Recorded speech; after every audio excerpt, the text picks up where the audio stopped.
I'm going to walk you through setting up products for sale in Shopify using OrbitKit. We're going to start from scratch with a brand new Shopify shop. Now there are two ways of doing this. You can add Shopify to OrbitKit, or you can add OrbitKit to Shopify. It's the same in the end either way, but in this example, we'll assume that you don't already have an OrbitKit account, and we'll add OrbitKit to your Shopify shop through the Shopify App Store. Once you've installed OrbitKit into your Shopify shop, you'll be redirected to OrbitKit to finish the process. The first step is to sign in using Google Auth. You may be wondering, why not Shopify Auth? OrbitKit lets you use your design library with many different marketplaces, not just Shopify, and some people even use OrbitKit with multiple Shopify accounts. Next, we create an organization. OrbitKit is designed for small businesses, so all of your data lives inside of an organization. If you have other team members, you will be able to add them later and assign them roles and permissions. You can see now that OrbitKit has created a venue for this shop.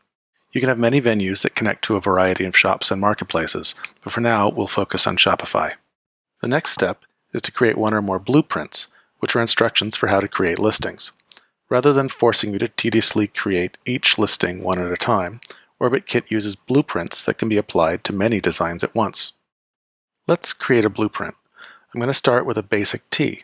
I'll edit this blueprint, add some more colors, and change the price.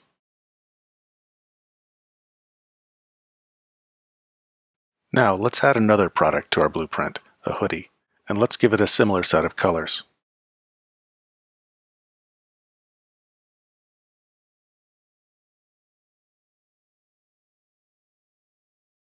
Let me rename this blueprint to something meaningful. Let's imaginatively call it Dark Shirt and Hoodie. We now have a blueprint that can be used to publish designs to our Shopify shop. The listings it creates will offer a basic tee and a hoodie with our chosen colors and price. Let's try it out. First, we need some designs in our library. Click on Designs, then the Upload button. There are a lot of ways of importing your existing design library, so reach out to OrbitKit support and ask us before you go through the trouble of typing it all in. We've built quite a lot of tooling over the years to accommodate imports, so if you have your data in some sort of structured format or in some other service, we can probably use that directly. However, in this case, we've just done the simple thing and uploaded designs by hand. OrbitKit inferred the titles and tags from file names, so we have designs ready to publish. Let's send one to Shopify. I'm going to scroll down and manually exhibit this one. I'll pick the blueprint we just created and click Exhibit. We've now created an exhibit. It will take OrbitKit a few minutes to publish this, but through the magic of video, you don't have to wait. Let's take a look at the listing that OrbitKit published at Shopify. You can see we have a full listing, complete with size charts and mockups. This product is now available for sale, and any orders placed will be fulfilled by OrbitKit.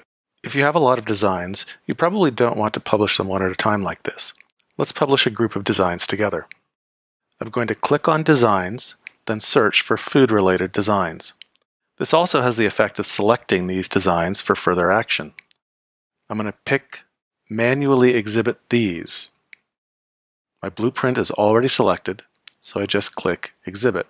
OrbitKit is now busy publishing these new exhibits. Let's skip ahead a few minutes and take a look at our Shopify shop. Here we have all the new products for sale, and OrbitKit was careful not to duplicate the wine design. That's basic publishing. I should quickly point out that if you want OrbitKit to fulfill your orders, you'll need to put a payment method on file. We'll batch your orders together and charge you at most once per day. And as new orders come in, you can see and search a list of them on the Fulfillment Orders page here. Now I want to show you one last thing. Your print-on-demand business is not about creating listings and forgetting about them. Maybe we've been getting requests for women's tees. Let's add them to our listings. I will edit my existing blueprint, add the women's tee, pick colors, and save. You can see that OrbitKit is now updating my listings. Fast forward a few minutes, and we can see that our listings now offer women's tees for sale.